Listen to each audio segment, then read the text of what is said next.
Hi, my name is Rüder Hagestein and I'm sitting here in my studio in Berlin. And today I want to welcome you to my very first mixing course for production music live. It will be about the relation of mixing and mastering. That means I will mix two tracks with you and will describe my process of mixing, and afterwards we will send everything to my production partner Alexander, who is working next door. We would like to describe and tell you something about the relation between mixing and between mastering, while we show you how we mix and how we master. And therefore we have two tracks of an artist called Bound to Divide, and both tracks are unmixed and both tracks will be processed by us. The first track will just be processed with just Ableton tools. That means everything which comes with the Ableton. And the second one, we are asked to use everything we like. That means like VST plugins or whatever. So before we start those like two sessions on the tracks, like the mixing sessions and the mastering sessions, and come to a summary right afterwards, I would like to talk a little bit about what is mixing and what is mixing for, and what parts is like containing the mixing process. First of all, mixing is very important to make things sound good on your sound device. And that means that you can play music or everything else on a PA everywhere and it displays good. It sounds good and it's not tearing down your sound system. For this, we have a few different tools. And the first important tool is, of course, the amplitude. That means the loudness. So some parts of the music could be too loud or could be not loud enough. For example, a lot of times the kick drum in a house or a techno track is too loud or is not loud enough to work in a club or to work in your car or whatever. So we can balance the amplitude to make this sounding good. First part of mixing. Secondly, we can change the amplitude over different frequencies. That means if there's too much bass in my mix, then I'm reducing the bass to make it less, or I'm adding bass to like push the gain. These two ways to treat frequencies is called like an additive or a subtractive EQing. The additive way is a more, let's say, manipulating way because it adds something, so it makes things more unprecisely sounding louder. And the subtractive is more like surgery, it's more clean. So I basically prefer to take off things or making things less than to push things. But we will see later when we are mixing those tracks. So you have amplitude, and you have amplitude on specific frequencies like EQing, and you have compressing things. To compress things means to change the intensity of certain elements in your music. So for example, your kick drum, like the most important thing in a techno house track, is not loud enough or it's not sounding loud enough, but you can't fix it by just pushing the amplitude or just pushing the EQ, so pushing the bass, then it's too loud. So you start compressing it, you making it more intense. That means to bring it more in front of your mix down. And that basically works with a process of like sandwiching a frequency range. That means to make things more like concrete, squeezing it together and then pumping it up by amplifying.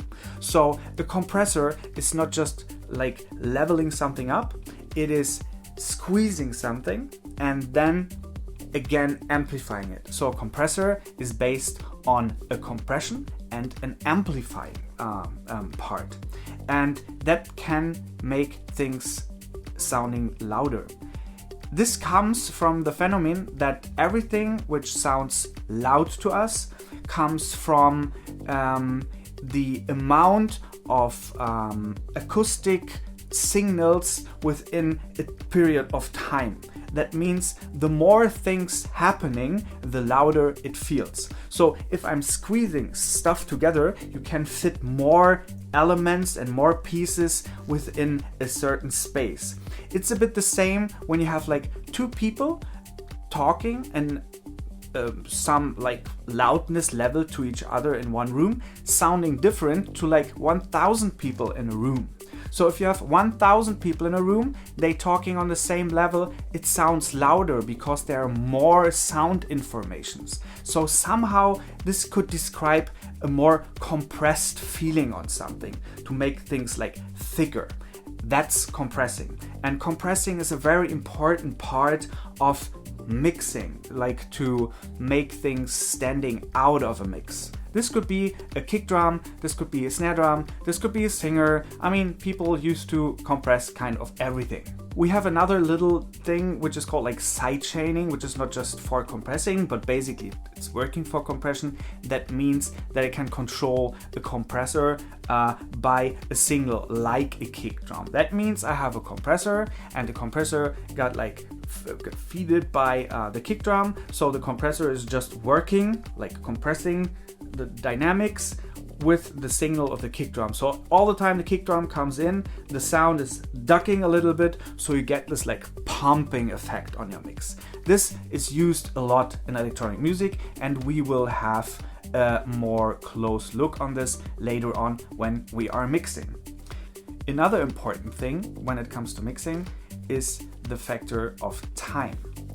That means that I have the possibility to create a room in my mixdowns. Why is time and room comes together? This is because when I close my eyes and I'm sitting in a room like my studio and I start talking, so producing a sound, then I get a feeling of the dimension and of the surrounding in my room. And that's because of time. Because if I start producing that sound, the sound starts to reflect on the walls around me. It starts to reflect on the ground, on the ceiling, on all the stuff which is inside the room. This gives me the feeling of what the room is about, the size, the furniture, whatever.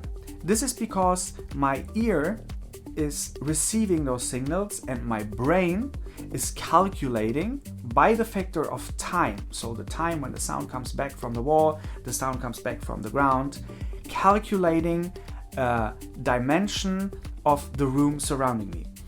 We have the opportunity with electronic music to work with reverbs and delays as effects, and those tools simulating that. So if you're working with a reverb, so putting like a reverb on a vocal, it gives you the feeling of the room around you. When you go through all the parameters of a reverb, you will find everything which I described before. You will find a parameter of like the reflection, the pre-delay, of early reflections in the room. This all says how is the room looking like, how big is the room, and so you're shaping the feeling of room by and with the factor of time.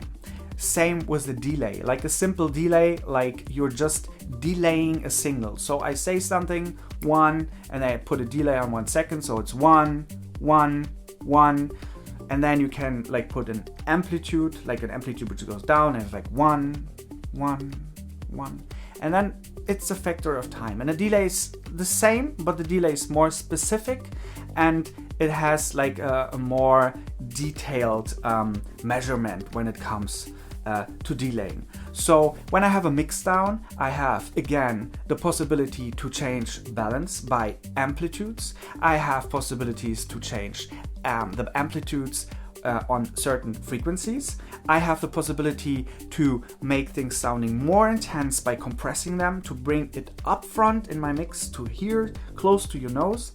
And I have the possibility to place things in the room, yeah, to place things like more deep in my mix, like a long reverb, making the illusion of a big room, so something is like in the far. And I have the opportunity to place something between left and right. And this is the last thing, which is very important, because you have not just left and right, you have everything in between. And you not just have left and right, you have a mid signal as well. And when I have a mix, I place something in the middle, intense in the front, reverb in the back, or I place something in the sides. And you will see later on in my course that this is very important, because this is a space which some people, if you're not aware of the fact that you have space there and what is going on technically and acoustically, then you can use this room to make a very, very nice space in your mix downs and make everything sounding more transparent. Then mixing is all about making your music sounding transparent, and nothing is affecting each other in a bad way. So frequencies can affect each other by masking each other. Frequencies being close to each other, affecting each other. Like two guys with the same kind of voice talking at the same time, affecting each other, and you can't understand them because they have the same kind of voice. If there would be like a girl with a high-pitched voice and a guy with a low-pitched voice, they're talking at the same time, it would have been easier for you, it is easier for you to understand both of them at the same time. If they're like the same kind of like sound, talking the same kind of like guys talking with the same kind of voice at the same time, they would affect each other. So what you do then is you use like EQ to separate them a little bit. It's very hard. The task to do like a good mix down is to separate everything, like front, back, sides, far, and have frequencies separated to each other. And this is all about mixing, and this is very, very important to prepare a good pre-master, to prepare a good mix down, to send it to the mastering engineer who sits next door or somewhere else, that he or she is able to do like a perfect master which sounds loud and clear, and you will be satisfied listening to it wherever you are. Mostly in the club, hopefully. We have the first track ready for mixing. It is Born to Divide. Track title is Tights, and it's one of two tracks. In this case, we have a arrangement. That means we do not have like a stem mastering. That is going to happen for the next track. This time we have a whole arrangement. That means we have the synthesizers, the plugins, everything here. We can check how the track is made. Like here, for example, we have a lot of divas going on for the bass lines, for the pads, and it's interesting in a way, and it gives us more opportunities to make changes. But I try to not do so many things, because every change here is somehow musically, and it's upon the artist. So I am going to be very shy with this, but just sometimes it's needed, sometimes it's good. I always try to talk to the artist before I do this, and but basically I'm used to do stem mixings, which means that I have audio stems. I prepared a rough mix to do an A-B while I'm mixing the track. That means I exported a version of the unmixed track right before I start and included it to my arrangement. So I always have the opportunity to make A-B between my results of my mixing and what it was sounding before. That helps me to stay with the ideas of the artist, because the artist gives you a direction in what should sound like this. This lead should be a little louder, the vocals should not be so in front, so it gives a little bit of taste, a little bit of idea. If it's an okay mix down, if it's completely punk rock, then you need to make your decision on your own as a mixing engineer, but it helps me most of the times to understand the intention of the artist. Then I have a reference track ready. I told you before, reference tracks are very important to reset and to adjust your ears right before you do a mix down. In this case, we have a track of the same artist, in the same style, the same genre. It's very comparable, and it's a track we will mix right afterwards, but then as a stem mixing. This track is mastered, that means it's louder than my mixing here, so I did a little of gain staging here. I put it like minus 66.4 dB to make it somehow comparable to the mix. So this is the rough mix. This is a mix. Sounds exactly the same because it is the same, because I didn't do anything yet, I didn't touch anything yet. First thing what I would do is like have a whole listen through the track to know what is going on at every single second of the track. This is what I did before. It is very important. It's not enough to just skip through the track, because you would not have a full idea what's going on, especially when you have an arrangement where you just have like MIDI notes here to check visually and not audio events. So I would not see where any kind of audio peaks are going on, like unusual audio happenings going on. The visual side is a very helpful and time-saving thing. In this case, it's just MIDI, and I just can follow any kind of like filter, EQ automations, envelopes, giving me an idea about the build-up of the track. But no informations regarding any kind of audio information. So I did a full listen to the track.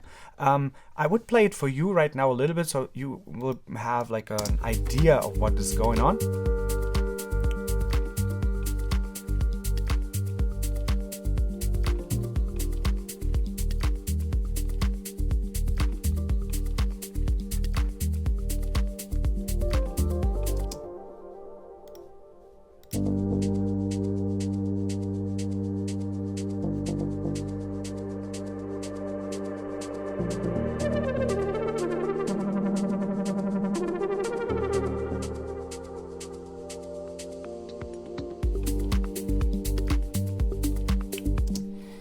I have to say, like, the track is already mixed quite good, so it's not like not hurting my ears. I initially could tell you something what I would change or what I would try to sort, and this is what I did. Already while I was listening through it, I was checking a little bit of frequency, so I prepared a few things here, and I would like to go through every step with you.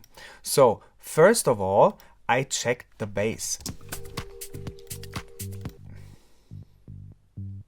When you listen to the bass single, you can hear there's a little crackling, like a distracting sound on it. First I thought it's from the compressor. It's not. It's a pretty heavy compression setting here. Then I thought it's maybe the diva, like maybe the attack or whatever is it's too short. It's not the reason. I could not find out what is going on. When I have a stem mixing, then I have no chance to change anything. In this case, and in that case as well, because I could not spot the problem, I need to use my tools. As this crackle is just happening in the more high frequencies, I would come up to just put an auto filter on it. You hear?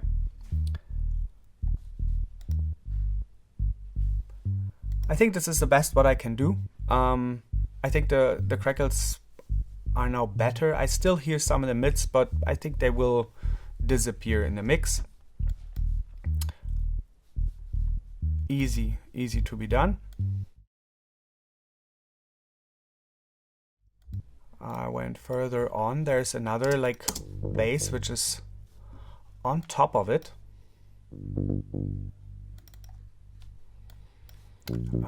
Which is a little bit higher, so I thought it should not crash with the lower bass, so I immediately thought, okay, let's have an EQ here and a low cut, and the low cut is set to a certain frequency which is still showing nearly the whole frequency spectrum of it, but it's cutting the low ends, which we don't need here. And I think both bass are working okay together for the first impression. Next, we have the pad here, and some thoughts on that. I mean, every track has 1, 2, 3 elements which are making the track. It is entertaining from the beginning until the end. I mean, you can reduce every track, even if it's a simple techno track. You can reduce a track to a piano title. You should be able to tell your story just with one instrument. That is the core of a track. And when it comes to mixing, when it comes to composing, whatever, I'm always asking myself, what is the story? What are the important elements making the story enjoyable from the beginning until the end? In this case here, it's somehow the pads. The pads are not so, in front or whatever, they're super soft, but you see the artist spent a lot of like detail work on it. Here you see envelopes going on, and there all the harmony changes are within, and basically it's the pads, it's the bass. When you put this together, when you play this together, that already makes the track. And then some leads here coming afterwards would add them as the cherry on the cake, and the arp. Basically, these are not even this little lead, but these are the main elements of the track. I can have a listen from the beginning until the end, and it's entertaining and it tells everything. The rest, the kick and the percussions and all that stuff, they're sending this track idea into situations, like the kick and the percussion sending it to a situation of dancing. Like all the other effects, they're just, little nice details, but the core of the track, it's mostly a few elements, and these elements I prefer to mix and to review on the first steps of any mixing process. So this pad for me sounds quite good. I cannot spot any problems right now, even frequency wise. Maybe we will return to this later on, but we're still in a very early stage of mixing. So I'm moving on to the chords here. Seem to be another addition to the pad, so I would think they are same important. And when I had to listen to those chords, I had like immediately a few ringing tones in, or like ringing ear moments, I would say. I mean, it always depending on good headphones, it always depends on good monitors, it always depends on your ability to spot those problems. But if you are in a listening situation which you know quite well, you will always be distracted by things that are standing out or popping out, And in this case here, it is a certain frequency, which is around 344 hertz. When I had to listen to the whole track, this was like taking too much energy out of the mix. I will play everything together right now.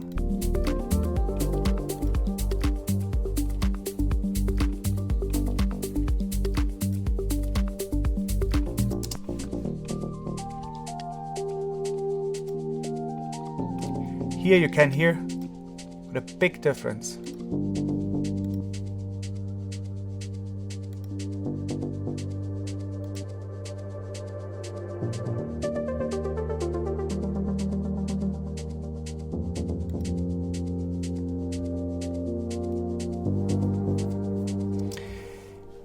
Most of the times, frequencies between 250 and let's say 400 hertz are very, very strong in the mix and taking a lot of space, because there is a lot of other elements are going on in that frequency range. And my change here, and it's minus 12 dB. This is a lot. When I'm mixing, and over the years you get a feeling of how much change a dB step is listenable. I would say 3 dB minus or plus is some kind of the threshold when it starts being noticeable. I'm always having fun with Alexander because we always say like 1 dB doesn't hurt. That's somehow true. I think from the 3 dB change it starts making any sense. So I'm never shy to just make minus or plus 3 dB and going through the EQ of any element and make changes and being like super anxious that I did like a big change afterwards. It's mostly not. 6 dB becomes okay, that's something that could make some damage already. And 12 dB is like a very, very big change already. The EQ8 of Ableton is giving you like at all, like minus 14 dB or something. This is the maximum. It's not too strong. If you want to like cut off something completely, it's not enough. But it makes a major change, which could change your track in a complete other dimension. So be careful with this. Here, I really like the change because I thought like this frequency range here is masking other important frequencies when I compared it with the reference. When I played all the drums, I play all the drums to give you like an idea of what I meant.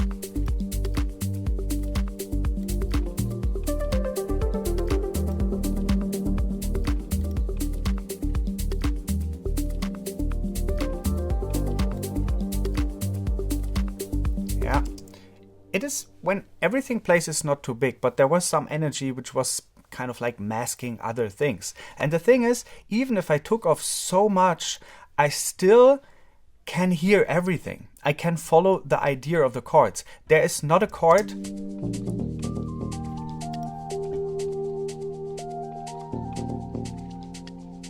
which is disappearing. All the chords sounding kind of like balanced in a way.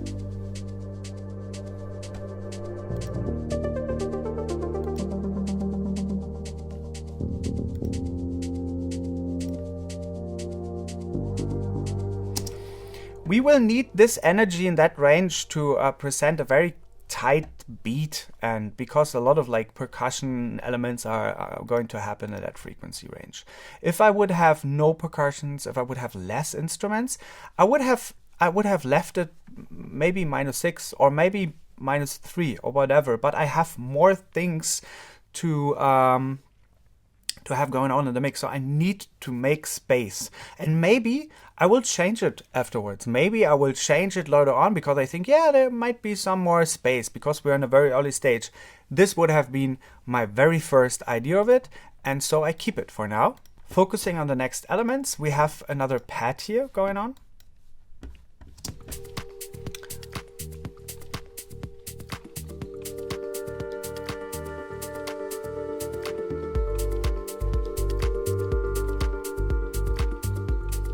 And the same here, I hear some frequencies are a bit too loud, too resonant. It is this kind of like style instrument which brings a lot of resonance frequencies. You see the artist here was doing a lot on EQing here, cutting off a lot, already just presenting a very small bandwidth here. It's not a lot. But I think it's already too much. And we have the delay here as well, which has this like internal EQing, which is everything is focusing on like the mid frequency. This is focusing on the mid frequency. This is focusing on the mid frequency. I think those resonance frequencies are in between 200 and 500, 600, something like this. So I'm using an EQ and trying to reduce those resonance frequencies. You see here, I prepared this here, like there are two different frequencies I found when I was just like going through those pads, like this.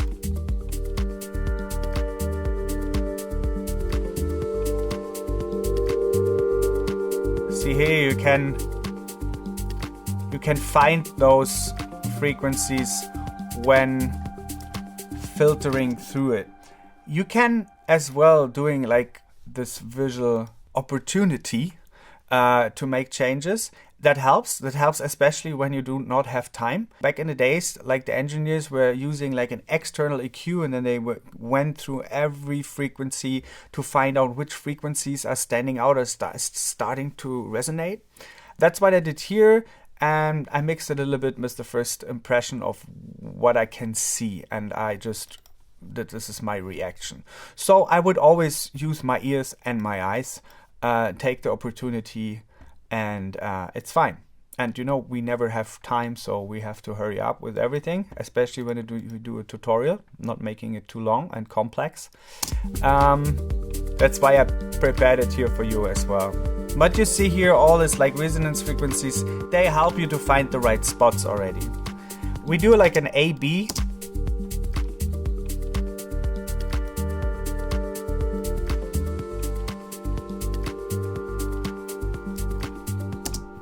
One more.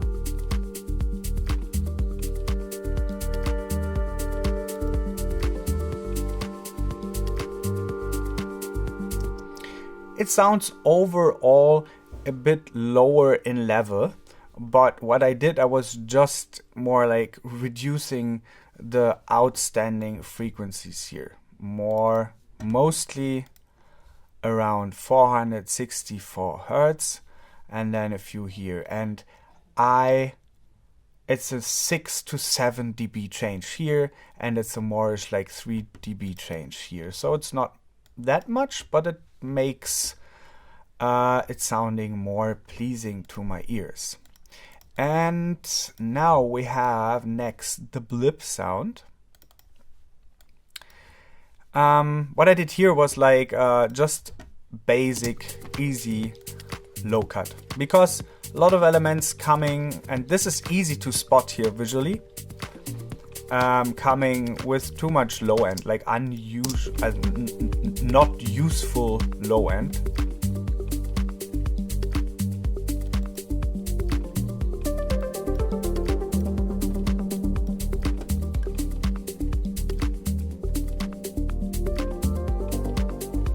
So I just did a cut here, because these are the frequencies, the first frequencies, the lowest frequencies going on here.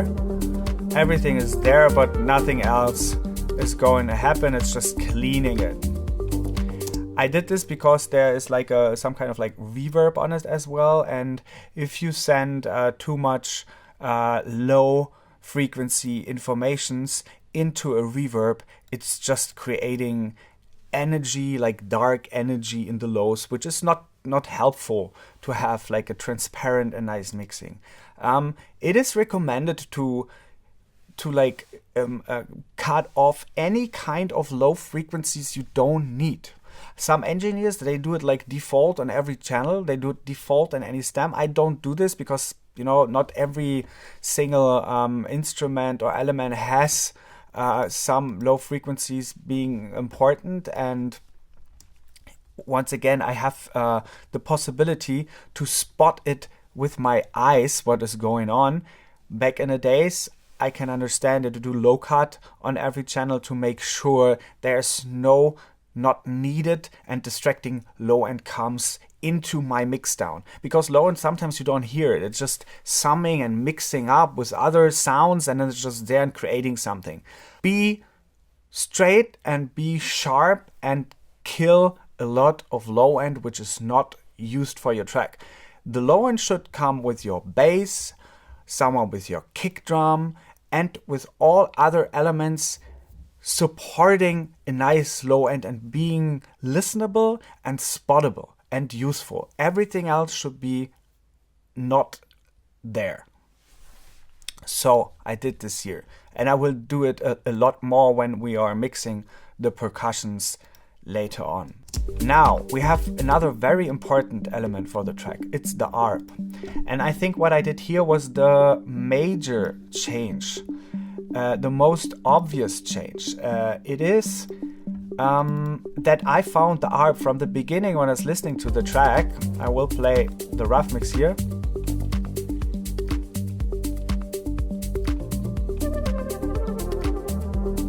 It sounds too loud. It is not in the mix, it's standing out.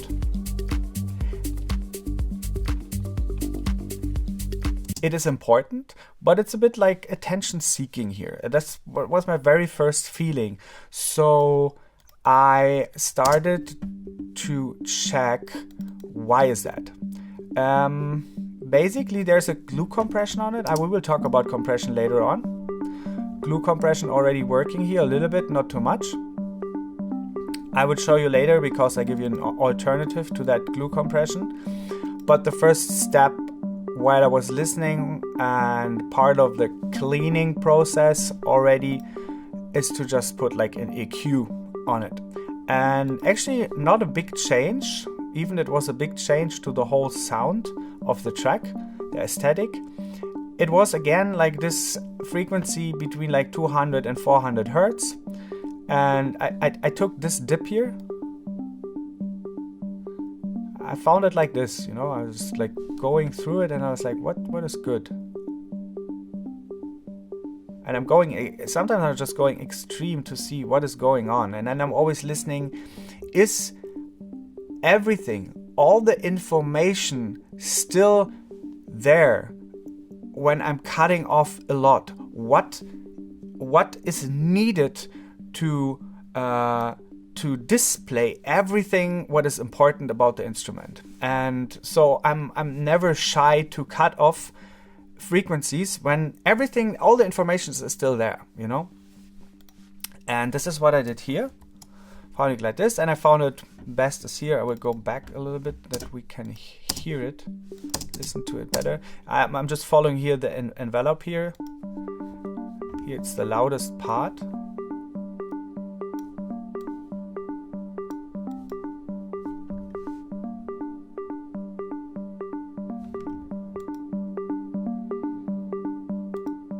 Yeah, it's a lot of warms I took, but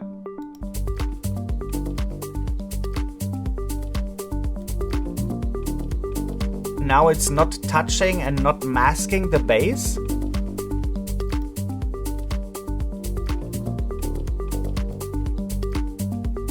And it's not standing out, especially in the sides.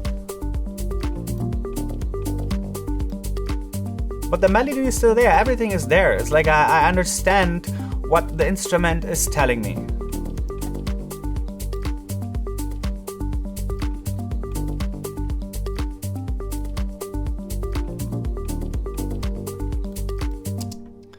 Okay, I changed the way of I compressed it and I put a sidechain on it. And I will talk about sidechain later on and why I did that. Just showing you here. Sometimes I'm just doing it in the very first listen through. All right.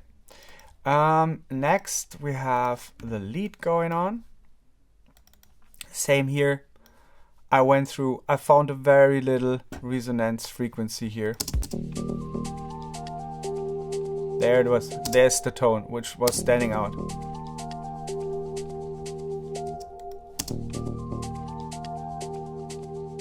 And here you see it here. It's this tone.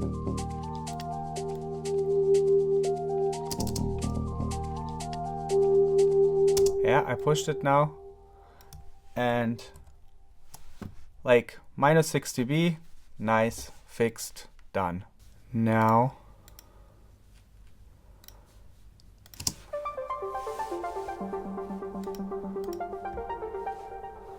this is the next lead. See, I already did some changes here.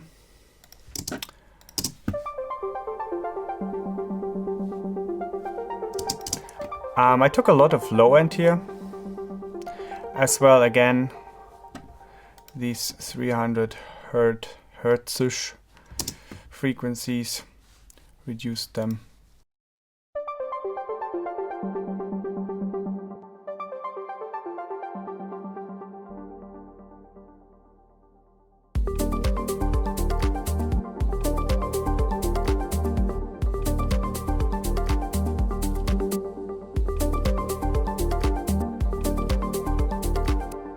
You see, like this low end now, it's not touching my bass line, it's not touching the low end. The lead is basically not going to happen in low end at all. I have two more elements. It's the ref lead. I'm not touched it yet. And that's just like reverse thing here. It's okay so far. There's this little flourish thing here. Same, I left it so far.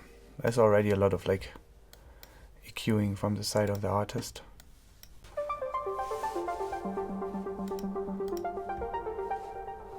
This is the next lead. See, I already did some changes here.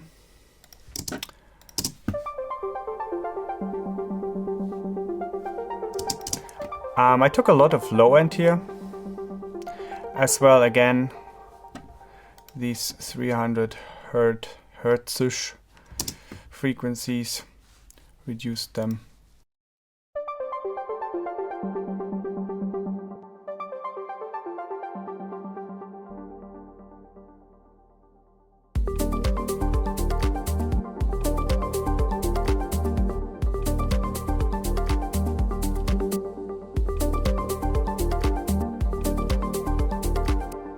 You see, like this low end now, it's not touching my bass line, it's not touching the low end.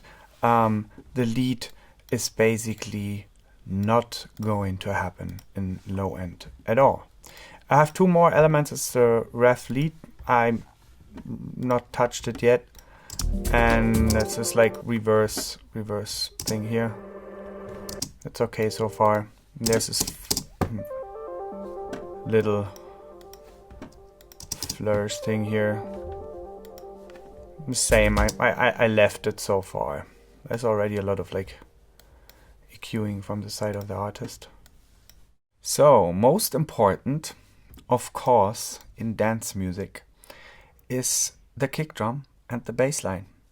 And after we had a first listen through the track and cleaning some frequencies on the melodic parts, we will have a look on the kick drum, because mostly like the change on the kick drum and the bass brings the biggest change to the balance in the track and brings the biggest, obvious, listenable, most enjoyable change.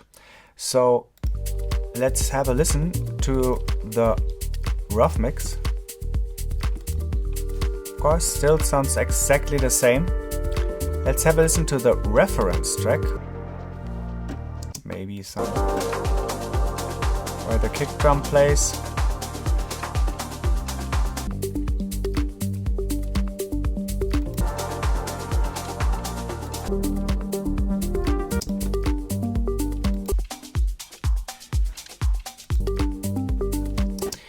Going in the beginning, because there's the kick drum more obvious. Yeah. Here you can hear that the kick drum of the reference track is way more pushy and more sharp and precise, and it's more in the front and it's more enjoyable. So this comes, of course, from the compression, and it comes from EQing, and it comes from maybe some overdriving. It comes from pushing transients of more high transients, more control to the low end as well. So let's have a look on the kick, how it is here. It's just a basic, simple sample. And it has like a ghost kick as well. And there's a little reverb on it as well. I think this comes right from the... Yeah, it's within the sample.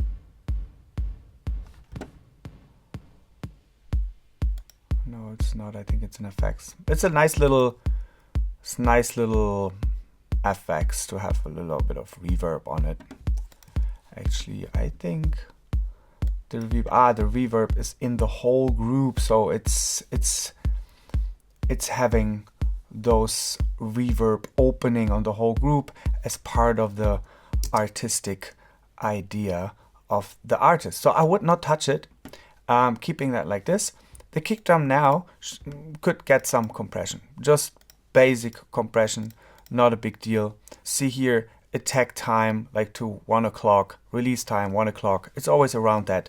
Every compressor is different. My partner Alexander will get a little bit deeper into this compression and how many different compressors are existing on the market, how many ways to compress things, what about all these little parameters. I keep it very easy right now. I'm just doing this attack, release, threshold, gain reduction. Gain reduction is like how many dBs are changing. Coming back to my rule, everything in between like 3 and 6 dB here is noticeable, is good, and brings some change. Very important when you judge the result of a compression is to gain stage the signal before and afterwards. Because some compressors, if you just go here and you put the threshold on, and it's like, you know, it's less volume. That's because a compressor is putting the level down, compressing it, and you need to amplify it right afterwards. So a compressor is always the mix between a compression and an amplifying. So the amplifier here is represented by the out. There's a make-up function, which is to compensate the reducement of the level right afterwards. So if I do more threshold, it's getting louder. I do not like this actually. I like to do this by my ear, changing it with the output.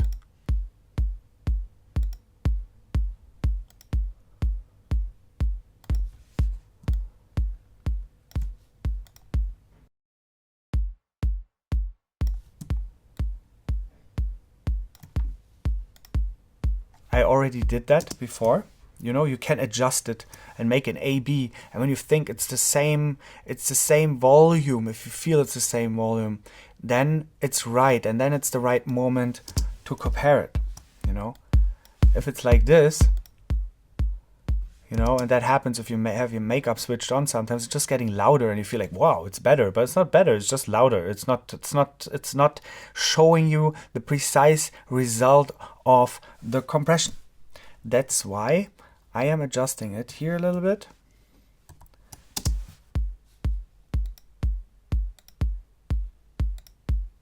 And then the result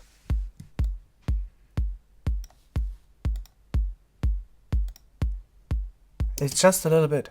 And you can hear that a compression is always, like a basic compression, is always taking off some low end. It feels like it's taking off low end. It is more that it controls the low end a little bit more, because like a kick always comes with a lot of low end. Those sample kicks, sometimes they are processed already. This is not how they coming out of a drum machine, like full frequency spectrum, and you have to EQ a lot. Most of the time these are kick drums, they are already shaped with EQs, a little bit compression, saturating and all that. It always depends what kind of sample library you use. There's no right and wrong where it comes to how much low end should be there. It is always depending on your mix down. How much low end should the kick drum present in your arrangement? And this is up to you. This is up to you, the mixing engineer. This is up to me in this case. So I found that there is a little bit too much low end on that. So I compressed it a little bit. So it took off a little bit of low end, more like push in the high frequency. So I have more push in the mid frequencies as well. So I have overall the feeling, yeah, that it's not taking too much attention in the lows, but it has more, a little bit more present in the highs. And the thing is, if the kick drum is presenting or bringing too much low end and bass into the mix down, then most of the times it's not possible to have a very loud mastering right afterwards. This will be a big topic, what we will talk about with Alexander right before he starts the mixing next door. So this is going to be picked up later on for some more explanation on that. I just want to follow up here with my EQ settings. I decided it's the same. I reduced a little bit of more low end. I did this right before the compression. It is always a difference if you compress before or after the EQing. It is always a bit depending on the result, and it's always good to like A/B it. In this case, I decided to put the EQ before. It's interesting because here you see what's going on with that low end. I need to go to the right channel. There's low end which we don't need. It's beneath 31 hertz. The kick drum is happening way more above, and I decided to push a little bit of the higher frequencies in between like 1 and 5 kilohertz. This is even for a real drum set, a real kick drum has some interesting frequencies there. Like the high transients are there. So in the mix, the kick drum stands out a little bit more, and I found that in the rough mix, the kick drum is a bit drowning. And this somehow comes from the higher transients, so I decided to push it a little bit. It's a 3D push, not even 3 dB push here, but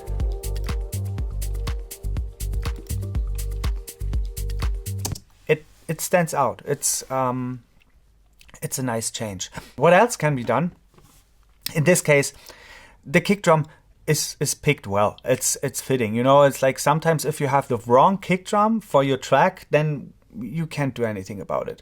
You know, if you have like a 909 kick drum for a track which deserves an 808 kick drum, you can't EQ the shit out of it and it would not make a good change.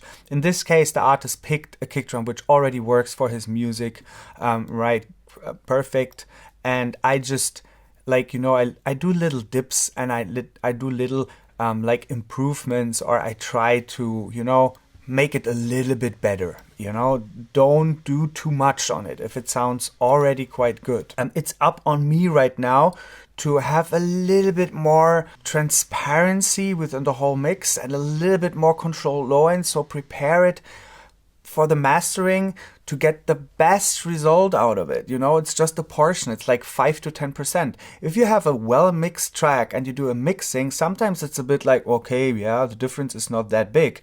The difference counts, especially when you are on a very high volume. So if you're listening to a low volume here and it's like, oh no, cool. But in the club, then the mastered version, which is super loud, that makes the difference. And that makes a difference which is listenable, noticeable right after the mastering. So it's very important to do these little changes, and they count a lot. That's being said from a mixing engineer actually, but I know it from my own music. It is very important to work precise on that and just even do smart little changes. And they are mostly coming within the low end, coming with the drums.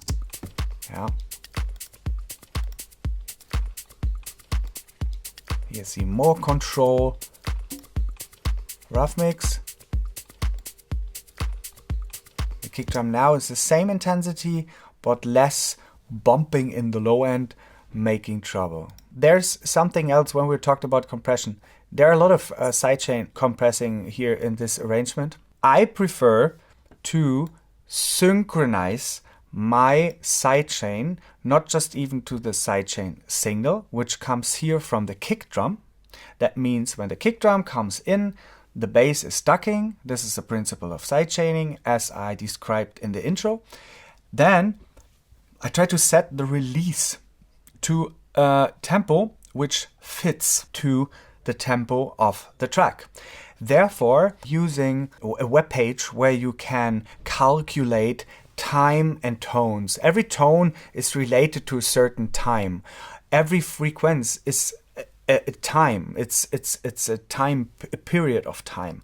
And you will find quarter notes, 16th notes, like to your tempo. So you type in 120 BPM or 122 BPM, and then you will find some other amounts. For example, here it's 122 BPM. You have 123 for, I think, quarter notes or eighths, and you will find like 164 for, I don't know, in this case, eighths. And it is good to try those numbers for the release time of your compressor.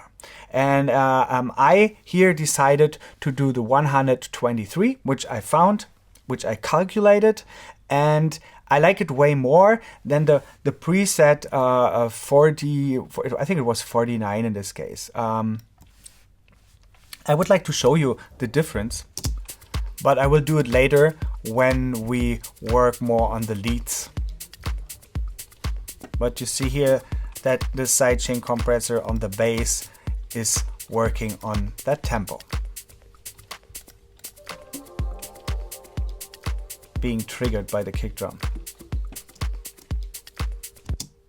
So after we sorted the kick drum with a little compression, we did like a first round of EQing and cleaning on the melodic elements, I would like to go through the cleaning and processing of the drum group.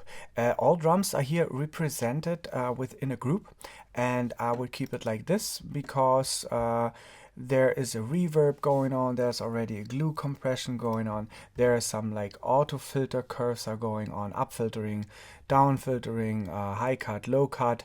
There are a lot of like artistic things are going on, and so I decided to even not put the kick and the bass in its own group because the bass here is outside of the drum group. So I will now just go through all the single stems of the drum group, just not the kick because I processed the kick already. So I start with the claps. Here I prepared a little bit because the claps here are now grouped. I did a little group on it. You see here the claps are pretty, soloed them. They are pretty without any effects, just some EQing here from the artist side. Let's have a look at what goes on here. Oh yeah, there was a lot of reducement on like high frequencies, and yeah, was some kind of multi-sample. I think the claps overall sounding quite good.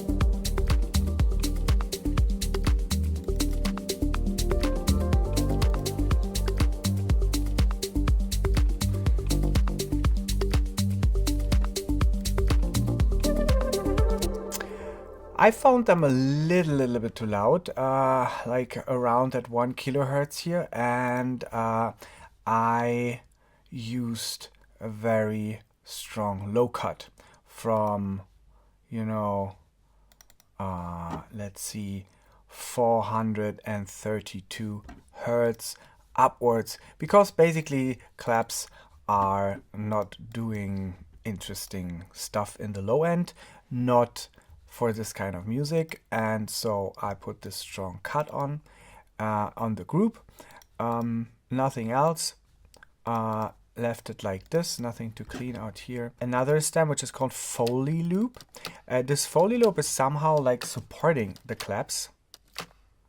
You see here, this has way more low end to present. It's a bit like a bit wood thing, and it's Foley. For everyone who doesn't know, Foley is mostly something like atmospheric stuff for films. Like a Foley could be like a barking dog, or a car is passing by, or those stuff. So if you see like in a sample library Foleys or atmospheres and stuff, mostly there's like a full range of frequencies on, so because it's creating an atmosphere.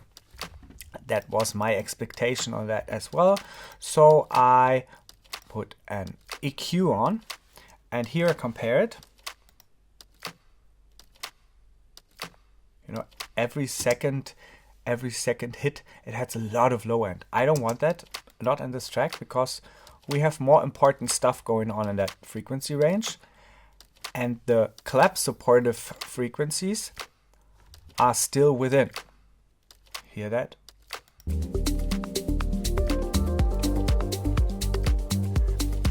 And it's a good example because basically when you listen to everything, then those low frequencies are not really showing up, but they do something. They will affect your bass, they will affect other elements which are more important in their frequency ranges. So cut this stuff. That's what I did here too. Everything else I left. I changed a little bit the level, but just a very little. It was already pretty stable within the mix. Next thing here, you see already what I did here. It's a shaker. I made a group out of it. We have basically two different shakers and three different shakers, and I put two shakers in one group because they seem to belong to each other because they're like panned left and right. The panning is not full, it's even like a bit like different from each side. So this is the first shaker group here. I grouped it. And switching off here what I did. First you can hear it's a shaker, two shaker loops on both sides. They're a bit different, that's why they have coming up with this like kind of stereo feeling. That's cool so far. I added a little bit of overdrive. This is what I do a lot because overdrive is a very nice way to EQ things. You know, the overdrive is not just amplifying a certain frequency range, like adding frequencies, adding level. It is pushing the transients by overdriving them, like a guitar overdrive or whatever. So it's like it's making it more. It's making it more sounding and crashing it a little bit, but in a very nice way. And I use it just like with very low percentage on dynamics, very low wet factor, so just a very little bit. And it's always good if I change the frequencies. I can point out certain frequencies like an EQ, but a little bit more strong. And I use this pretty often in my music and in my mixdowns. I figured out this is the best frequency range here. So I just push the mids a little bit, the higher mids, and it sounds a bit stronger. I like that on shakers sometimes, to have them more present in the mix, because sometimes the shakers and stuff like this sounds a bit thinny, you know? It needs a bit more, more energy. That's what turns out here as well. And as well, I was working a little bit here on the stereo, but I will show you later what that makes, because this is important for other elements as well when it comes to the stereo of our melodic elements. But this will follow later on. I'm returning to the whole group now. The group is having the hi-hat within. The hi-hat is here. What I did here, you see like a very strong cut low end and a push here on the high frequencies.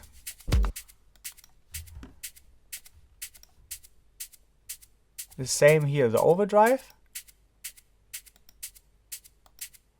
Adding a little bit of, you can say warmth, which was not there before. Because actually I have always the feeling I'm using a hi-hat sample or a shaker sample or whatever, and then I'm adding a little bit of overdrive. And the Ableton overdrive is good for that. But just if you use it a little bit, if you start overusing it, overriding it, then it's really overdriving, and then I think it's not the best overdrive actually. But just this little slight change is quite super nice. I mean, I'm using it sometimes in every single stem. Here's the same like basic EQ8 low cut, nothing special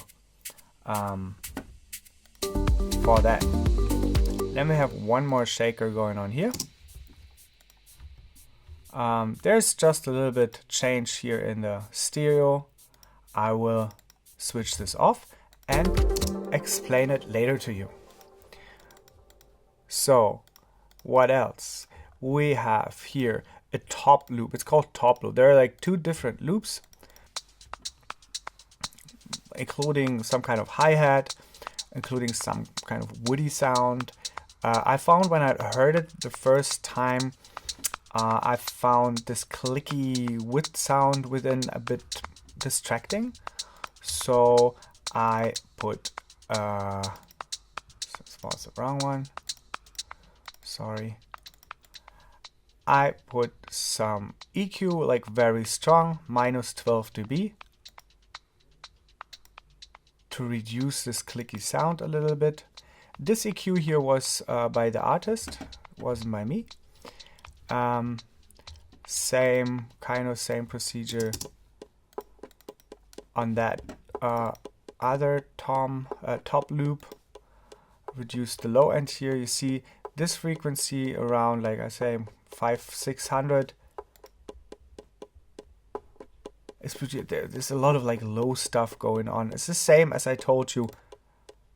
You do not need this. This is just,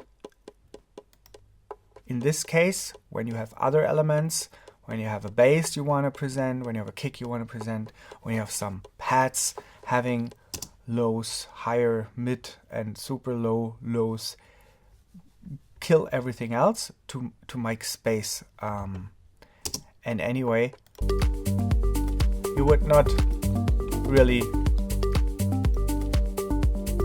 notice having it cut or not. So, good one. Then we have stem. It's called so-called Atmos groove. Let's have a listen. It's the same. It's not full lazy. It's called an Atmos. So I'm expecting like a full frequency, full range sample or groove, whatever, having a lot of frequencies within. It's not really a Foley or like a nature sample, whatever, as expected, but it has some undefined low, noisy, whateverish garbage, which is not necessary for our track. Then we have the congas. This seems to be important.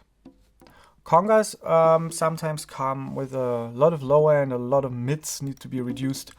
Always very depending on the music you make and how much congas you want. If there's just a kick drum and congas, I would go more for like a full spectrum conga, like having them in full. The more elements you have in a mix, the more you need to cut off other frequencies. So like reduce the masking and reduce all these like summing of frequencies and reducing the mud and bring in transparency into your mix. So you see here, I already did some changes. It's again the utility here. I'm gonna explain later. Some glue compression I will show you right now. After I'm showing you what I did to the conga group, which I installed, like there was no group before. Reduced low end here is the same. No low end under, let's say, like 120, 150 hertz. And then a little dip underneath, let's say 800, to just present more the mids, higher mids and high frequencies of the congas, which I found sounds the best within the whole groove. See here?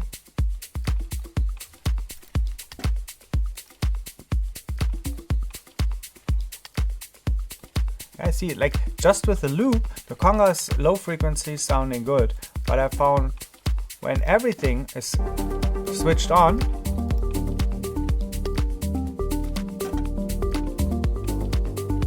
of course, then it's not playing again. Where are my congas?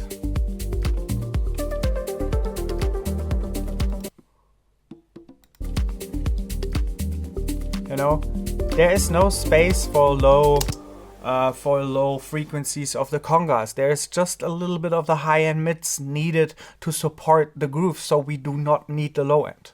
If there's just a groove with a kick drum, okay, fine, cool, it's needed, because then the low end of the congas works as a music instrument, because every tone, every frequency which is represented in a range works as some kind of harmonic instrument. Just if it's a very short, very percussive element, then not. Like a hi-hat is less tonal than a conga. A conga can be very tonal if it's longer, if it's lower. If it's shorter or higher, it's not that tonal. It's more like attacky, and then it has another function. And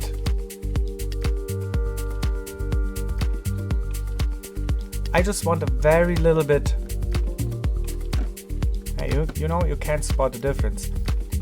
I found the congas could be a bit more present overall, so I have this glue compressor going on. So gluing, there are like 3 different congas.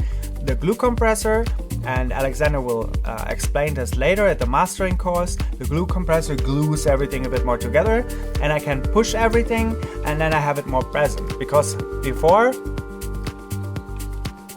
I was just dying within the other elements, and now you can hear like a little bit because it has a bit more punch. Yeah, not much. It's like gain reduction between 0 and 5. In this case, like it's not even 3 dB. Okay, utility later on. There we have like a click sound, soloing it. There's a lot of like noisy low end going on, so cut this off. Easy. Yeah. Always when I find this, I'm always going like, okay, where is it? What is important? What is not? Yeah, like this, and then I stop somewhere here. What I think. And here, because this is not strong enough, the EQ is not that strong as an auto filter, so I put another auto filter, low cut, just in addition of the EQ8, because here you hear there's still a lot of low end going on. I would have to put like 2 or 3 more EQs. Makes no sense. Using the auto filter, this is what it's built for. So we have a shuffle kick, exactly the same procedure, but in this case it's not doing any weird stuff, so I can leave this here. Here we again, next stem, ambience, hoarse, whatever that means here. Ambience, it's some kind of Foley, it's a field recording, and it's not really processed, so I was expecting a full range sample. Here you can hear it's like a horse, I don't know, vehicle. Cutting this because no one needs this hummy deep noise. I add an auto filter as well to really have it cleaned up. That's pretty much it is. Let's do a little A-B to the rough mix.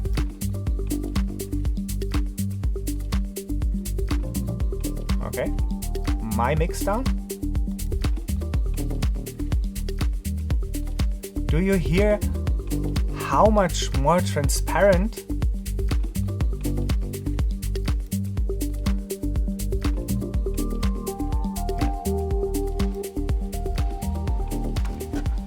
again a bit later, I check. Rough mix. The arpeggiator is still like too loud. Rough mix, you can spot this here pretty precisely. My mix down.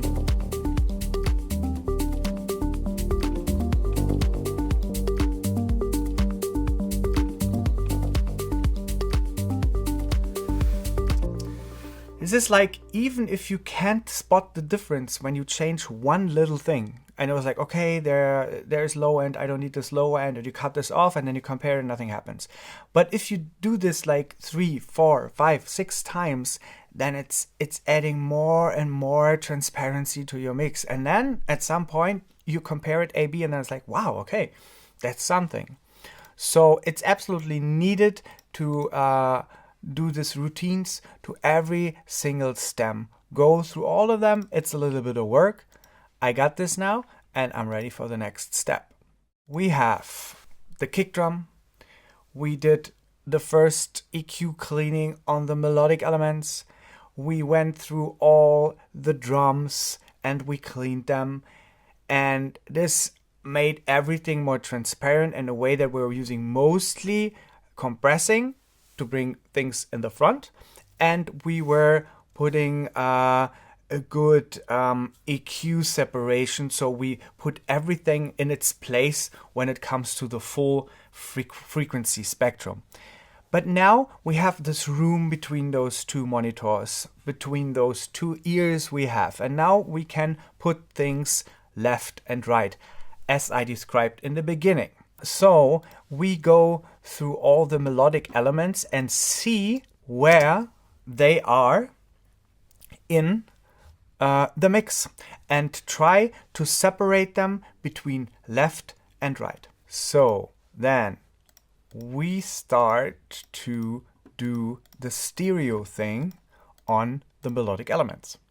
Therefore, we again go through all melodic elements we have in the track. First, it's the bass. Basically, I would have done the bass mono in the very early beginning. I didn't do this because it is more part of this like doing stereo mono thing, which is doing a lot to all the other elements. And so I was waiting for, because it was easier to put this in the same chapter of mixing for you. The bass should basically be mono. In our case, especially in our case, it's very important because remember from the beginning we had this clicky sound on.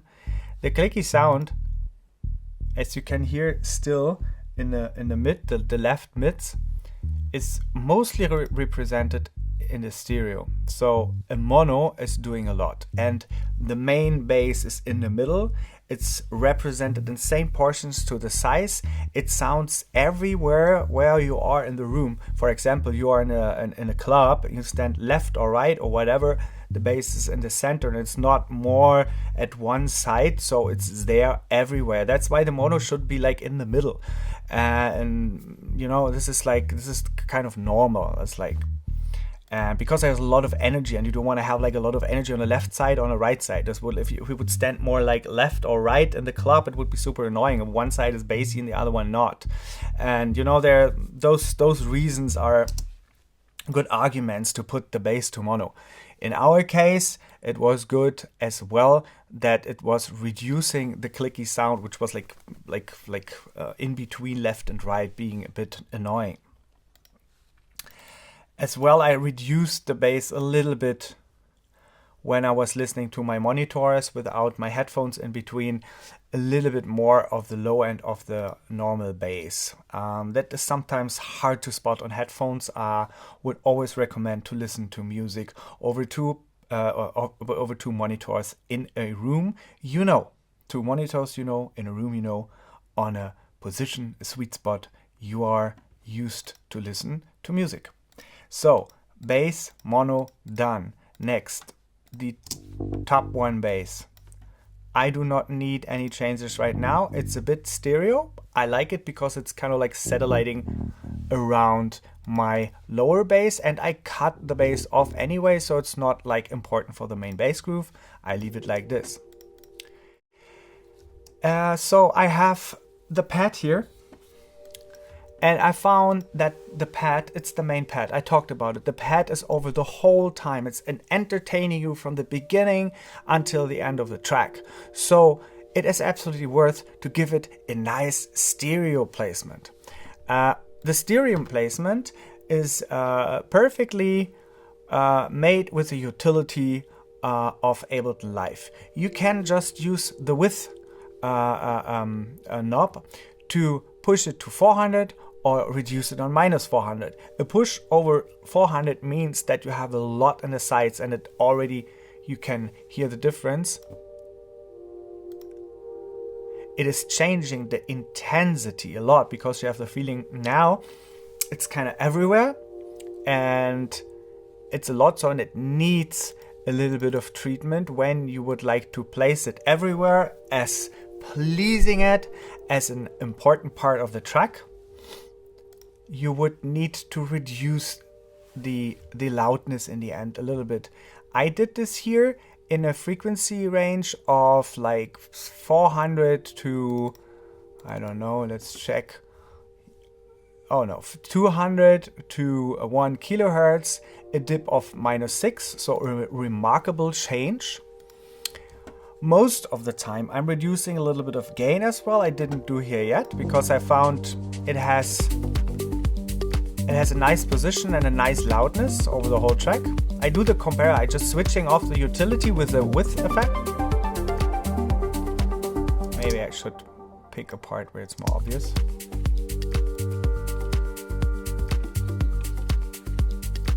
Switched on, switched off. Of course, the difference here is that it's getting way less loud. But I really like it, how it fills up this little space here next to my ears. Once again here. Isn't that nice? Like, there was some space and it was just filling out this little gap. So I totally leave it, even it's like 400%. It's a huge step actually. Okay, next, the chords.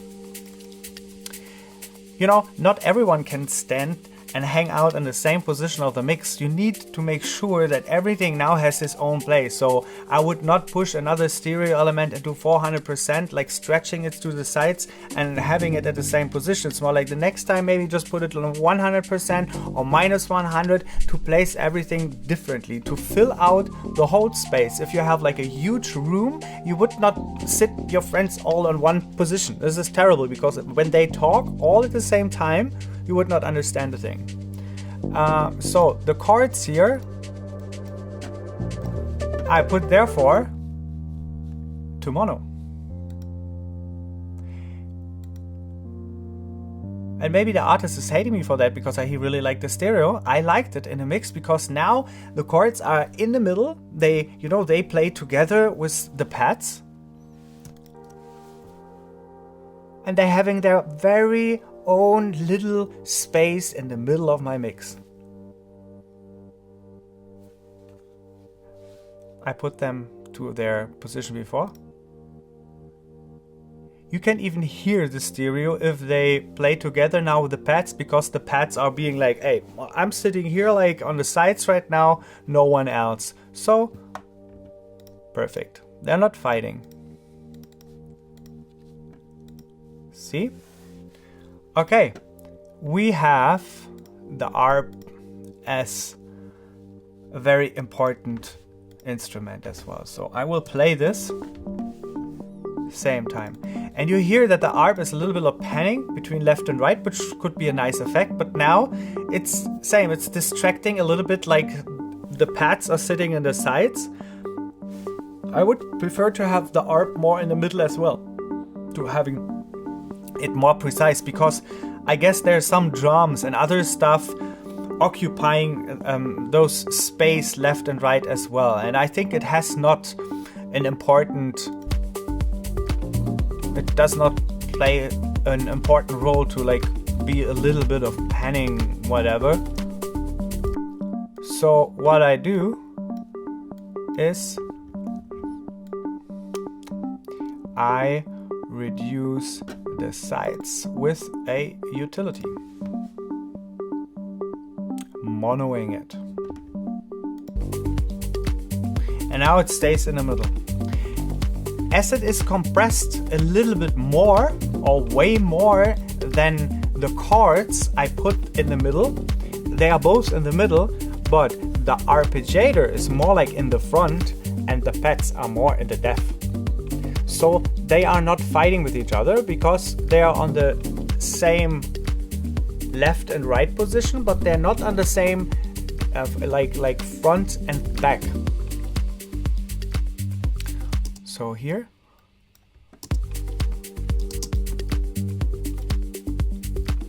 know, the arps are here, going here, and the chords are being here, pads are being in the sides. Everything seems cool.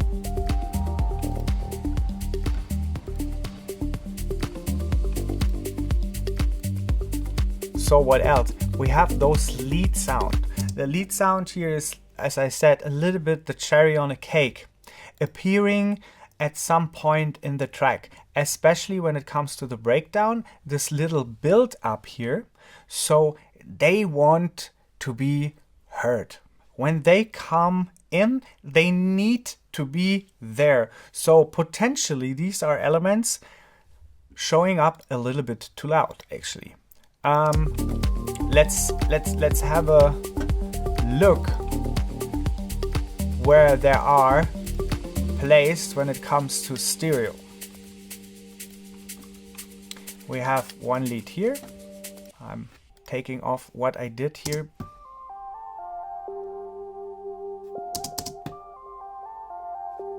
There is site information. Do I want site information? I don't know. I have those pads. They want to be there over the whole time, maybe not being distracted. And I found there's not enough space left because I was pushing them 400% to the sides. So I decided, I'm switching this on here. It's like a little group, including a bit warmer preset of saturator. I will show you why I use this right afterwards. I decide to place this element not fully to the left, not fully to somewhere, just a little bit. So the placement is just in between, totally left, a little bit more, or totally to the sides, not to the left, to the sides, to both sides, just 22%. You know, you see here that the reducement, it's not 400, goes up to from 0 to 400. That means like 0 is like no stereo information, and 400 is like the most stereo information this tool can squeeze out of the sound. And 22% here means like just 22% of the original side information. So I reduced it to 22% and not to 0. So a lot, it's still there. It's not fully in the middle. It has still some side information left. So it's placing it between the far out pads and the monoed other elements like the ARP and those chords. You know, there's still some stereo.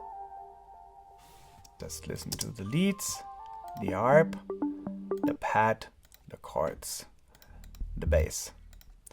Oh wait, missed the key.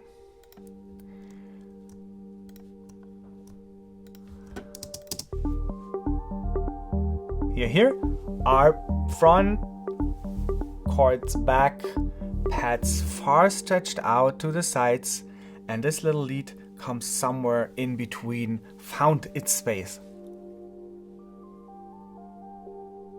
Yeah, nice. So there's another lead coming up over here. Ah, wait, I was about to show you. I just put this like saturation on it. A little bit of saturation with the saturator, plus 9 dB, not a big deal. Dry wet, close to like 50%, and it just gives a little bit more gain. I reduced the gain a little bit, pushed it a little bit with the saturator just to have a little bit more high frequencies, a bit more presence. You know, because this element had to find its position between strong other guys, and it's like push it a little bit that it's still there. Not a huge processing, just a little bit, but works. So then we have this other lead.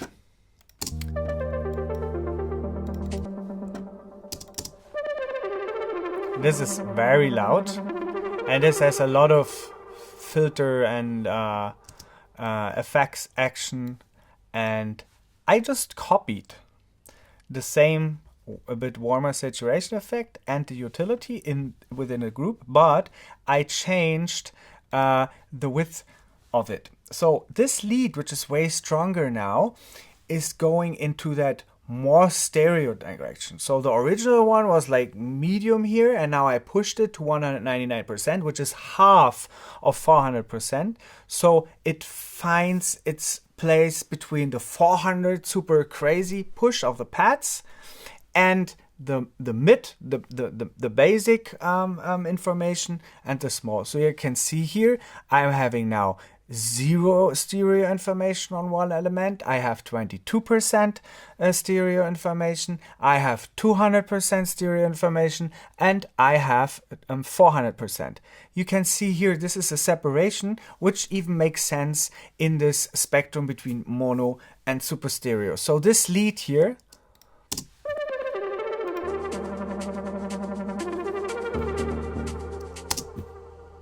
was finding the very last spots on the busy melodic frequency space.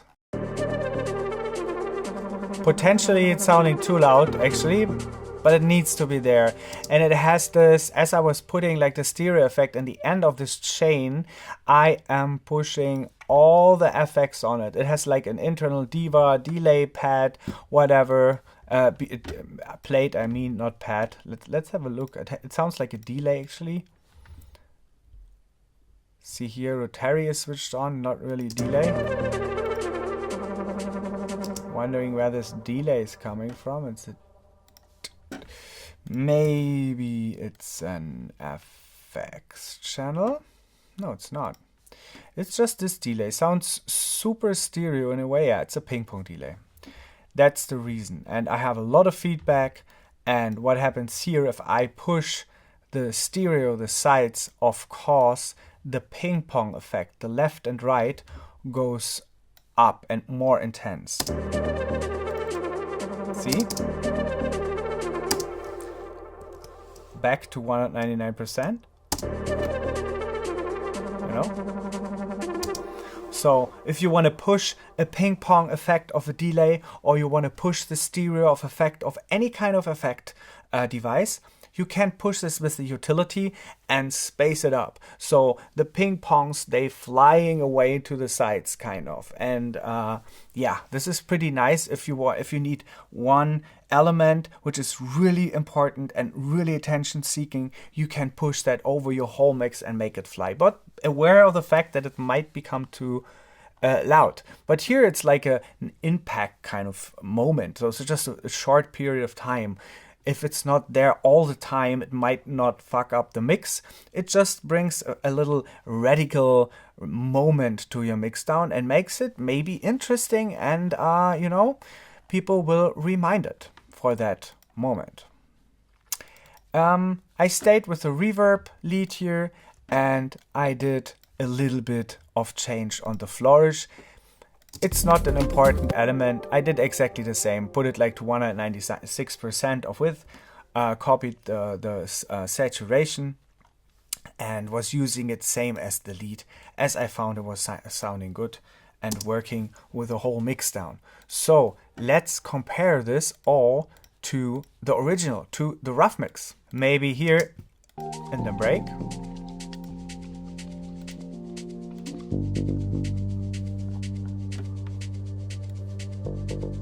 Let's skip a little bit.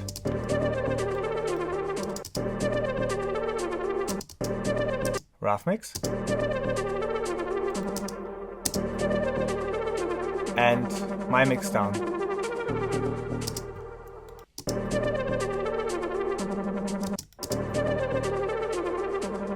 You can hear the whole mix is opening up to the sides. It overall sounds a bit more bright. And I found some space. I mean, the bass and everything is still like in the middle. The next step is to go through the drums and place them like on the best positions, being left by the melodic elements. Sometimes drum elements, they are tonal, then they need their more important you know, tweakings and attention to make them sounding good with the other melodic elements. Other like more like short and attacky elements are not that important when it comes to the placement, I would say. So let's go through the drums and see how they work. with the rest. The kick, of course, it's in the middle, claps. Sounding good for me. I would not say I need them more like in the sides. They're quite not really in the middle, but they're not really super far away. They're somehow in a good place. I have the Foley loop, it's the same. I have the shakers here. Oh, I forgot to switch on here my little effects section. A little bit of glue compression and a little bit of overdrive I explained before. Just the comparisons a bit more. The overdrive here makes a lot, even if it's like 3%, 4% wet. It's not a lot. And even like some reducement here of level, a little bit of glue.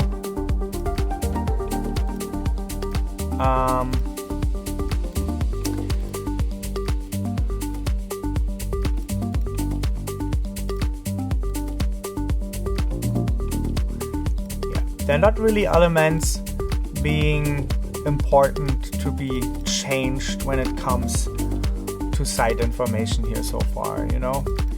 Just maybe the shakers, these are the only elements being stereo, very to the sides. That's because one shaker is on the one hand side, the other shaker playing a bit different on the other hand is the other side, so there's like a remarkable stereo. So this needs to be revisited a little bit.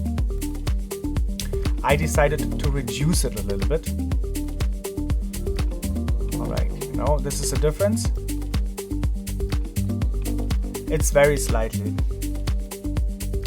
Sometimes the stereo effect can tear things apart, you know. You don't want to think, oh, okay, it's this one side or it's the other side, and they are too far away from each other. Then you're watching two different guys and you want to listen to basically one shaker.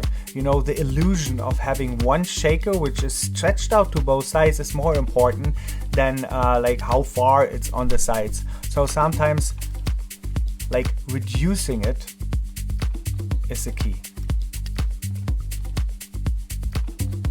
You know, here stretching it out, it would, you know, it falls off, you know, somewhere, not inside the mix.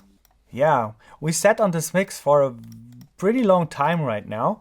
Even if I prepared some things, my ears are bleeding right now. I had a very little break in the middle. I would love to sleep on that mix now actually and get back to it tomorrow morning, because this is a real luxury to have some time to reset your ears and to chill out. And the next day sometimes brings the final portion of wisdom. So see you in a very little bit. And then with Alexander, and I'm really curious what the mastering engineer is telling me about the mixdown I did. For you, just a little A-B between the mix the artist came up here, the rough mix, and what happened to the mix right after I mixed it. Rough mix.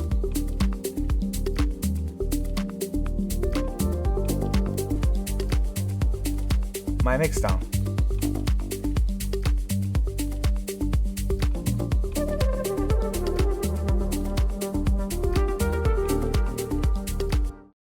I'm back. I slept on the mix down we did yesterday on the first track, and I had a great opportunity to sleep on it, to listen to it on my couch, to listen to it in my car. And it is always great to compare music on different sound systems, you know, and you are used to. As a DJ and as a electronic music producer, it's always great to play out my tracks on a dance floor, which is always another experience when it comes to composition, to timing, and to sound, especially if I play on sound systems in clubs I'm used to. So I found out that there are like 3 little things I want to like change or want to improve. First of all, I thought like the bass is a little bit too bassy, so there's a little bit too much low end. Therefore, I would like to create a group of like the main mono bass and this like little stereo bass, and I already put the cutoff frequency to 50 hertz instead of, I think it was 41 or something, just a little bit, like the higher bass. And I would like to reduce a little bit of low end from the bass group.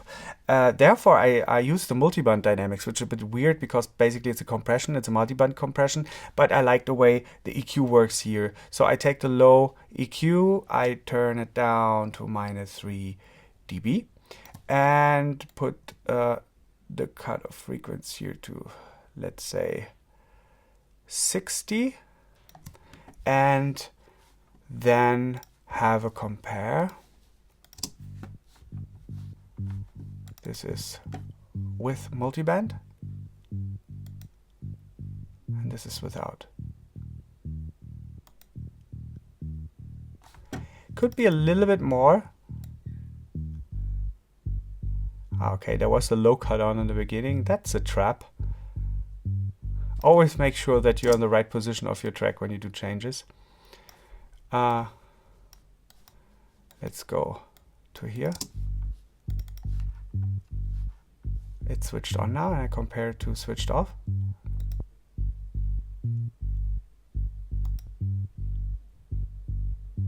Yeah, this is a little change. Let's have the drums.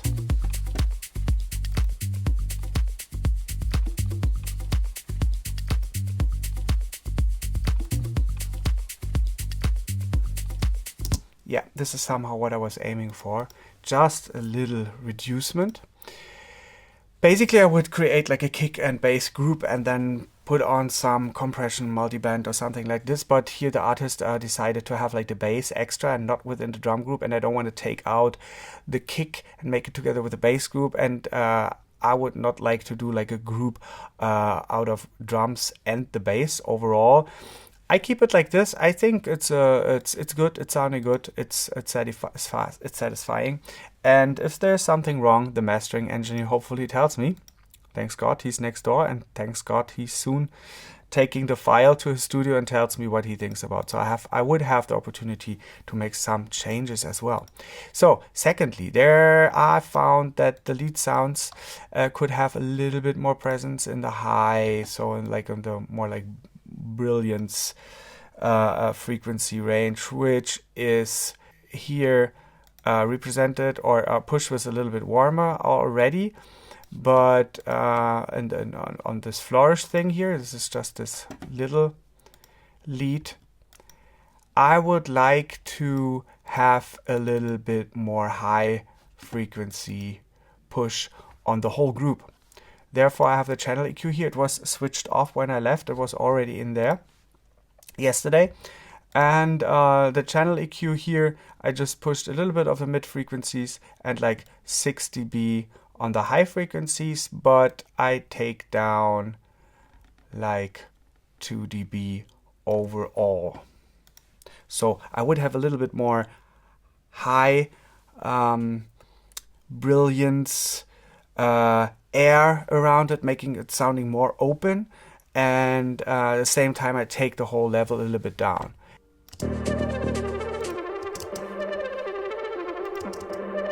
Without.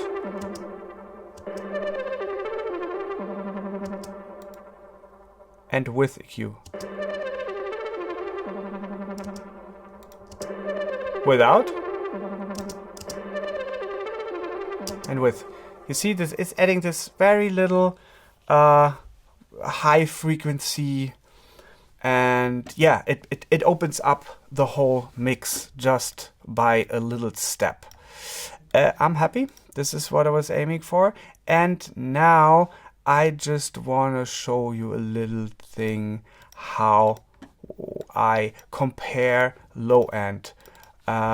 This is what I didn't do last time, so I want to show it to you. So I'm using some kind of like auto filter on my master channel, and then I'm listening to the reference track. You remember we have this other track which we are going to mix right afterwards. This is a reference track, it's mastered, and sometimes when you do bass changes or when you're not sure if the kick drum is loud enough or if the balance between bass and kick drum is not perfect and you're not sure, then use an auto filter to just listen to the low end. This is the reference track right now. and just focus on the kick drum and the bass and the balancing. And then I'm switching to our mix down. Yeah, there's the arpeggiator is reaching into the low end still. I think it's okay. Reference track. But the kick drum level is good. The static.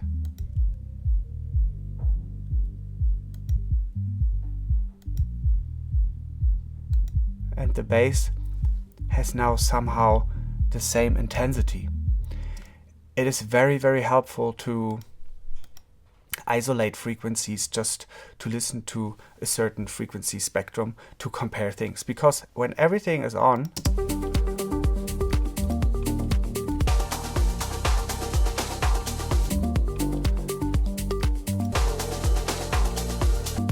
then sometimes it's hard to compare because there's so much mids and highs going on, and then you would not have the focus on the kick drum, the bass. Let's compare the unmixed track finally to what we did. Therefore, we check out the beginning to just have more like the focus on the beat. There's still this low cut on. This is a rough mix. Get used to it. Get used to it. The rough mix, as I said, it's not sounding bad or something. Now, my mix.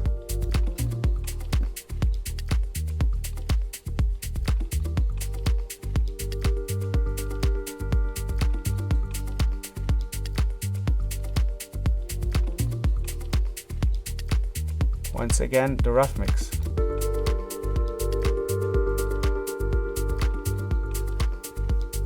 Those lead is too loud in the rough mix. It's obvious. The kick drum is more in the back. Changing to my mix. Has a little bit more power already.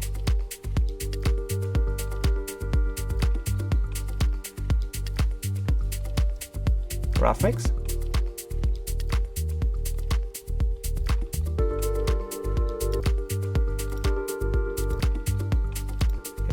I'm changing like quick, and there you can hear the big difference between the leads. Rough mix.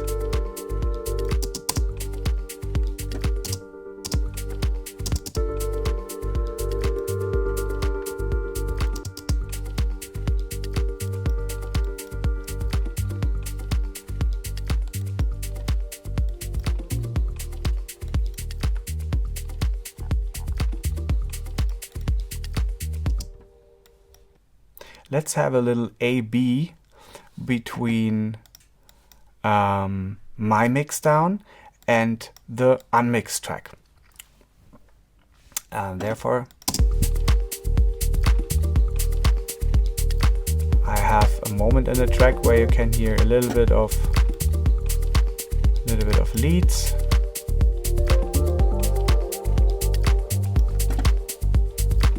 This is a rough mix. It's the beat, it's the bass, not the ARP yet. Okay, now I'm changing to my mix down.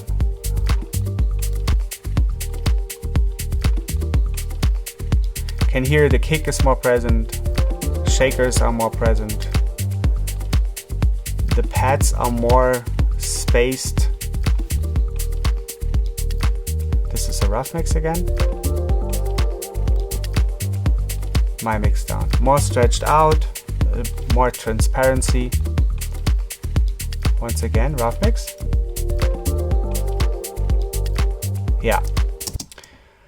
Good. Let's have a moment of the main section maybe. Yeah, there we have the ARP.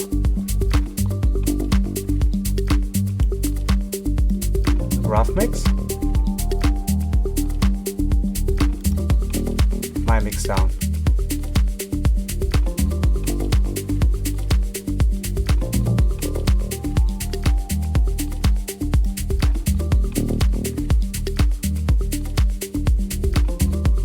mix.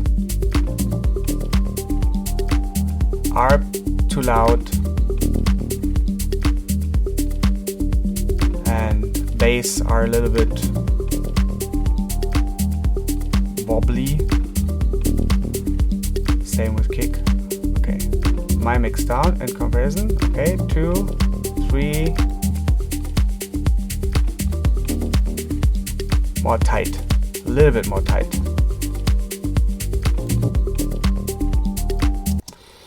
I have to say, the original, the unmixed track, the pre-master, the potential pre-master of the artist was already good. So the difference is not too big. The difference is still satisfying, and I would still recommend to have these improvements to the mixdown before sending it to the mastering. Sometimes you have, or sometimes I receive tracks, unmixed tracks. They're way more complicated and there's way more work and there's way more difference when I A/B it in the end. It still needs good monitors, it still needs good headphones, it still needs a little bit of experience to hear the differences. I hope that I could show you those little differences, and I hope I was showing you a little bit of knowledge what you can use for your productions. Now I'm going to call Alexander next door and he will have a listen to my bounced mixdown and will let me know what he thinks. And then we are back together. Looking forward.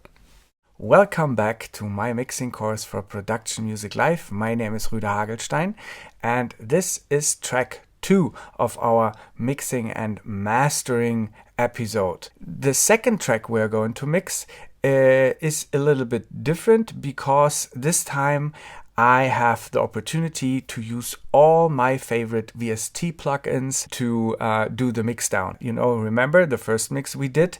I was just able to use the Ableton tools. This time I can make use out of everything I like. Therefore, I will have some VSTs and I will have still some Ableton plugins. And I will explain why I pick those tools to mix this track. This time the track is from the same artist, Bound to Divide, and this time I have a reference track already. And it's special because the reference track is the same track but just mixed, not by me, by someone else, and it's mastered already. So it basically gives me an example how the track should sound in the end. So I can do like an A/B comparison right in the beginning, but I won't do that. I would keep this track unlistened until a certain moment in my mixdown process. I will let you know why a little bit later, but basically I don't want to be disturbed in my processing. You know, mixing is aesthetically always a little bit different because you can have different favorite sound aesthetics. So there is a possibility to mix things a little different, up to the taste of the customer, of my client, up to my own taste. But there is a technical side which tells you to do things right, to prepare the mixdown properly for a mastering. So I'm very curious how far and how close I get to the reference track in the end. I will do a quick test mastering, I think, in the end to have like an A/B comparison and see how close I got. I'm very excited. I'm about to start. I already exported a rough mix version, which means I just bounced the mix as it is before I start to mix. And this time I haven't prepared anything. There is no EQ preparation. There is no compressor already. I will do everything real time here for you. And actually I'm pretty curious how much time I need because basically I never stop the time when I'm mixing tracks. This time the track is a little bit more, I would say, complex in a way. Let's get started here. So let's have a look here. I had a listen to the track before we started here. I had a listen to my monitors because when I have to do the tutorial with you here, I have to wear headphones. And I like to use headphones. I like to use like different headphones, like my big ones here and like my small ones here, the HD 25s and the Odyssey LCD2. I know both of them pretty well and I can do mixdowns with them pretty well, but always I need a listen to my monitors in my room, in my familiar listening surrounding, in my sweet spot, in my comfort zone, in my studio. And I did that before, so I had a first like impression and then I had a listen through it via my headphones, and I already made some notes here which helped me to do the first steps, to do the first EQing, to do the first balancing. Everything we did in the last track, you're maybe getting used to it a little bit. I can recommend to follow this workflow because it is working properly. So I will play a little bit of the track so you get an idea what is going on here.